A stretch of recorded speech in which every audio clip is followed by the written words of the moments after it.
Welcome to the STARS program, seniors taking active roles in society.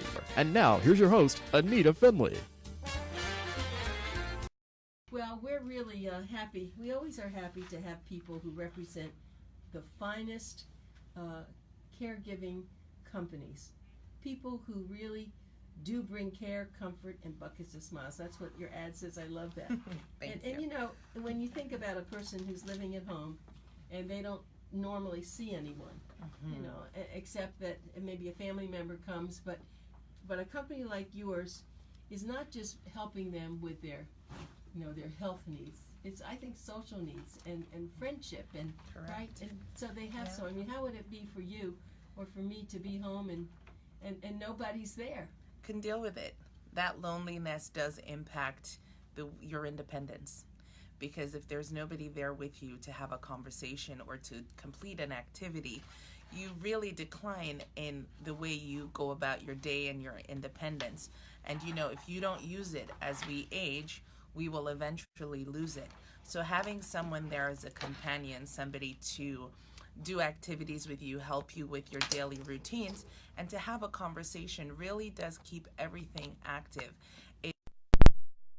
Your optimum independence and optimal wellness, and really that is what we are in this service to do, is to help seniors in need of that to maintain that for as long as they can, because I think that's the most important thing any individual can have, is their independence and their ability to still perform tasks and daily functions on their own. I was just talking with someone about this whole thing as one ages, and the big problem, and I know you don't do it and I don't do it, but a lot of people just forget that maybe they one day could be that person. I mean, you know it because you've been in this profession, and I've been in it. And you could really say that just like you love your dog, I love my dog, and we give our dog a lot of attention. But it's hard for us to believe that people don't give their family members the attention. So thank goodness, you know, Lynden is there to compensate. But wouldn't it be nice if you had families who would be working with you also? Absolutely. It's great. And we do have certain family members that with our clients, they will come on board and they will act as the liaison or that contact person in the event there are decisions that need to be made to help in the care of the client, and the client is okay with that we do have sometimes that support from families. But then we have other clients who have outlived everybody. Oh, I forgot and about that. And it's the greatness of longevity, and with the pros of longevity, you get the cons, that you are alone, not because you want to be, but by default. And this is where, too, I think that goes, as you said, you didn't think about that. That's a part of aging that goes unseen, that as we are more technologically and medically advanced, people are living longer. And they're outliving maybe their family members and their friends, so they're left alone. So we see that gap and that divide in our system with healthcare and the healthcare system. And we believe this is a way that our caregivers, as you said before, come with a sense of empathy, compatibility, the socialization skills to really be active and a part of this senior's life, that they can fill that void and they can become that liaison and they can become that person that can fill that loneliness. So yes, we do try to have our caregivers come in and fill where family members aren't there, but there are instances where family members are there, and I think that it is the best scenario when there is family involved, if they can be. I have to tell everybody, my guest is SUTANYA Gayle-Neufville, and she's the client relations manager for Lynden Nursing Services. I love when you come. You are one of the most articulate. And seriously, I have a lot of people on the radio show, but Really? You are amazing at how you express yourself with all of this. They're so fortunate to have you at Lynden. Oh, thank you. Sure I'm happy to be with them. And I'm sure that you are the person that starts off when someone makes a phone call, they call you, you know, well, they call, of course, Lynden, and I want to give that phone number out now because I want to give it out a lot. 561-434-5005. 434-5005. They have a wonderful website, and it's lyndennursing.com, LYNDEN nursing.com. So, SUTANYA, let's just go through what would happen. Someone makes that phone call, and they need someone, whether it's the daughter or the husband or somebody needs help. Tell me how it goes. Explain that. So the call will come into the office, and of course, we always like to find out, how did you hear about us? That's very important, because most of our referrals, which I think is the best referral, comes from clients. And so we like to know when someone is so satisfied that we were able to support them and provide that change, that when we ask, how did you hear about us? And it is a former client or an existing client, we know we are doing something right. And we want to ensure that we are doing the right thing and continue to do the right thing. So we find out how they heard about us. And then, of course, we want to find out about the loved one that is in need of the care, find out how they're doing. We ask a little bit about their history, their needs, what do they need support with, what they have the ability to do on their own. On that first phone call? On that first phone call. Because, of course, we want to establish their independence and let them know that we are there to support the independence if there is any existing, because that's what we're about, supporting independence. We are not there to replace what they do. We want to try to make sure that we're adding to their quality of life. So we do ask them a little bit about them and what they're needing, the services and the support, and just based on the services and support that they need, we can then pull a short list of caregivers from our pool, because we are a registry. It's a referral service. So we have a large registry of caregivers, and we try to pull a short list of what we believe would work for that client. We also then set up an appointment to go out and meet with the client in their home. Before you do that, when you said a short list, what would you base that on? Give me some examples. We base that on the client preferences. If there is a client that has a lot of appointments that need to be driven to appointments daily, we want to make sure that we have a caregiver that can drive. Those are the simplistic things that make sense to create retention for this client. If this client likes to garden or her hobby is cooking or sewing, we try to find a caregiver, right, that has those things in common, because there must be compatibility. As I said before, all our caregivers come in with a skill. They are trained. They're all trained equally to do the work. So anybody can come in and perform your activities of daily living and support you with that. But I think what makes the difference is finding a caregiver where there is compatibility, where there's something in common. So there's something to be enjoyed between both. And that is what creates that relationship. That is what fills that void, and to create that family-oriented setting again in the home for them. All right, so now are you sending in more than one for them to have a choice? Absolutely. If they request, of course. So there are options. It depends on what the clients want. We really tailor this to what it is that supports and satisfies the client. We are about maintaining, helping, satisfying their needs. We have clients that go, you guys are the expert.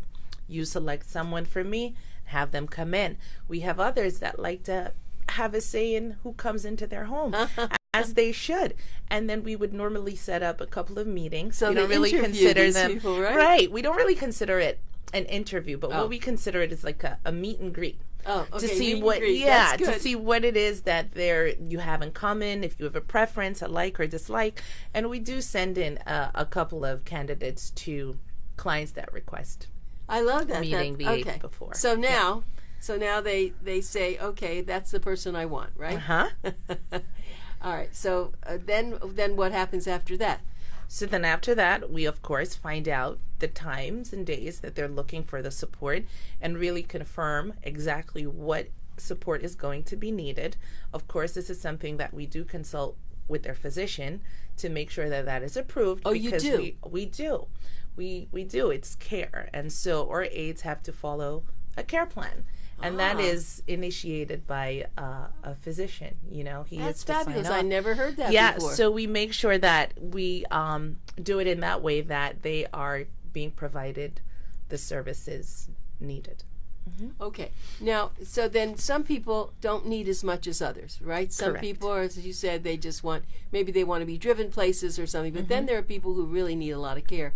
So the people who you can send are actually LPNs and have more Of course. So we have a large registry, which is a beautiful thing. And I also today want to touch on the agency, because that's something I think is also appealing to a different set of clients that need the services. But we do have HHAs, which are home health aides, CNAs, certified nurses aides, a licensed practical nurse, which is an LPN, up until we have registered nurses. We do also have social services people that can come in, a social worker that can come in if it's required, so that we can provide that support. So yes, we do. Okay, so that's really excellent. And so there are times, I think, when you bring someone in, and then after they're there, that person says, I think they need more help, right? So you have the eyes and ears. That's the nice thing. We do. And if they do need more help and they have a family member that is allowed to, help to make their medical decisions as well, this is something where we say, well, the aide has, informed us that maybe additional care is required, and then we look into it, and whatever is approved by the physician and by the family, we try to provide that. But our goal is always to have less. We always want to go in there and make sure that we can get them back to a level of wellness. But there are times where this is not possible. And in the event where this is not possible, wherever we can provide that service to make that their day go as smooth and effortlessly as possible, that's our goal. Okay, and now tell me, do you get reports? How does this work now? I'm going to tell you, you have a lot of people watching you right now. Hi, everybody. Hi, so tell me what has to happen. Let's see, at the end of the week, is there a report? How's the communication work? Well, it depends. On the registry, they're independent contractors. So they will have, if family members are in existence, the aide really is in communication with the family members. We only step in if the family members ask us to do so, or the clients ask us to do so. Because remember, on the registry, our aides are independent contractors. So we pretty much initiate, we select, it's a referral service. We recommend who we believe would work well with your loved one. But once they are there, they do develop and they do liaison with other family members in regards to that. So they can speak with family members on anything they see happening differently. If they cannot get in touch with the family members, of course, they do give us a call, and we make sure that we can do so to provide continuity of care for the client and the right care that is needed for that client. That's excellent. So now that person is there, and everyone is happy, and they're doing well, right? And so that's pretty much the continuum as I see that. Right. But there are times where now this person can't have that help anymore there. They have to go to an assisted living or some other situation. And I know now, and I've been there, if you go to a lot of assisted living, you always see aides there. Oh, They're yes. helping them, right? Of course. So tell me about that. Sure. So we do have aides that go into assisted living facilities, because what I think is a misnomer is that you go into this facility and there are 50 clients on a floor, but you still have only 10 aides. You do not have those aides with you one-on-one, hour to hour. And there are situations where that support is needed on a daily and an hourly basis. So yes, our aides still do go into these facilities, and they still can support care for the clients in the facilities. So that's something to always consider, that not because you go into a facility means that all the care will be provided for you. There is care in there in the form of aides as support, but they have to maintain an entire floor, a limited staff maintaining an entire floor. And if you need one-on-one, we're happy to provide you with a very competent, skilled, qualified aide that can do so. I'm glad you brought that up, because it is a misnomer. People, when they see the word assisted living, they think, oh, great, someone's going to be with my mother. Yeah, right. They're going to maybe bathe them. They'll be taken down for food. There are a few other things they do. They'll do a check but every hour. But they really do need your services. They really do need to have some extra person. And it doesn't have to be 24 hours. It's just, and tell me how that runs. How do people hire people? So normally it is a minimum of 4 hours if you're doing hourly, up to 24 hours to a live-in situation, depending on what you need, the support that you need. If you need anything below 4 hours, we consider that a visit. Somebody going in to do a particular bath or a skill, if it's a nurse, and then they leave. But if you're looking for somebody on an hourly basis with you, it's normally like a minimum of 4 hours upwards, 24 hours. And they can be there as well as the live-in on the agent, on the referral and side, so the this registry. all comes out on that first phone call. Remember, we go back to Yeah, that first phone and call. not all the time. Sometimes it does, because you get an idea of what they're calling. When they call in, they know they're needing support, and they have an idea of the kind of support they need. So they're not calling in blind. They're calling in kind of aware that these are the hours that I'm not able to help myself, or these are the things that I can't help myself with. So you do have an idea of when they call the services they're looking for. There are times when our expertise really comes in and helps, because there are times where they may be asking for more hours that's not necessary, or they may not be asking for enough hours They may not for what know. they want. They really may not don't know. right? So we're the place to come so that we can help to give you that guidance to tailor it to your needs. And that's what we do. Do you go to see them? I do. Oh, so tell I us do about go that. out to So see them, you get and a phone along with call in several there, other and then- coworkers. So you go before you bring somebody there? Or Yes, we go before we bring somebody, because then we go into their environment. We get to speak with them. They're more comfortable. Conversations are more organic, I believe, when they're in person as opposed to on the phone, especially if it's someone you don't know. When you have a person there, you're more comfortable. You're in their environment. They're more comfortable to speak with you. And so you get a better understanding of exactly what it is that they're looking for. You see a layout of where they live. You can know, okay, this is where you're going to need assistance. They have a step-down tub. That's a safety risk, maybe if the person has impaired mobility. So these are things, when you go in the home, you cannot get over a phone call.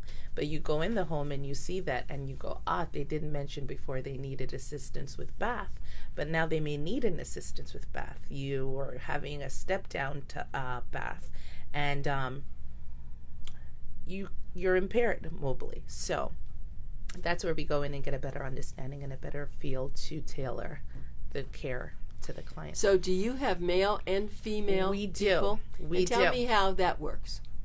So we have all genders, all cultures, all demographics. We cater to everyone, and there's something for somebody for everyone, right? That's what they say. And so we are very diverse in that way, where we do have male, females, and as I said to you, of all diversities, ethnicities, cultures, and that's great. And then when we go in, we may have a male caregiver that is absolutely good at transferring quadriplegics, and we have a quadriplegic client, and so then that male would probably be perfect to go with that client. So we have both, depending on the level of skills required. Right. For the My client. guest has been SUTANYA Gayle-Neufville, and she is, of course, Client Relations Manager for Lynden Nursing Services. And the phone number to call, you need to really put this number down, because you can see how skilled she is and how much better it is than just making a phone call to some right. phone number and or getting someone off the street, which people do. 561-434-5005. That's 561-434-5005. And their website is Lynden, Lynden, nursing.com. And I want to just say something about your ad, which is really beautiful, but you sum it up with light housekeeping, travel assistance, that's people who may want to go up north too, we didn't cover that, meal preparation, walking, exercising, that's interesting. Oh, yes. Right. Definitely. Bathing, dressing, companionship, very important, and of course skilled nursing care, which we know is pretty serious. Yes. So I'm sure that I like the idea, though, that you go in first. A lot of people don't, the phone call comes in and people are just sent, right? Yeah, no, we go in and we always, for our clients, do a complimentary nurses evaluation. That's always good as well. We have skilled nurses on hand that go in and they do a nurse evaluation just to make sure that we are ensuring that we are going to provide the highest quality of care. That is what we're about, the highest quality of care. And so these are things that we do.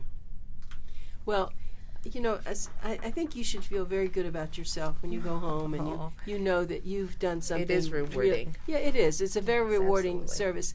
And, of course, we didn't have a chance. Maybe next time we have to talk about how you choose your the caregivers that you send out. That's probably a wonderful list that you go through it, and that would be a good topic next time, wouldn't it? It would be perfect, Yeah, and I would love to elaborate on that more. Yeah, because that is big, isn't it? It is big. I think it's paramount in and client getting care. That's their biggest question.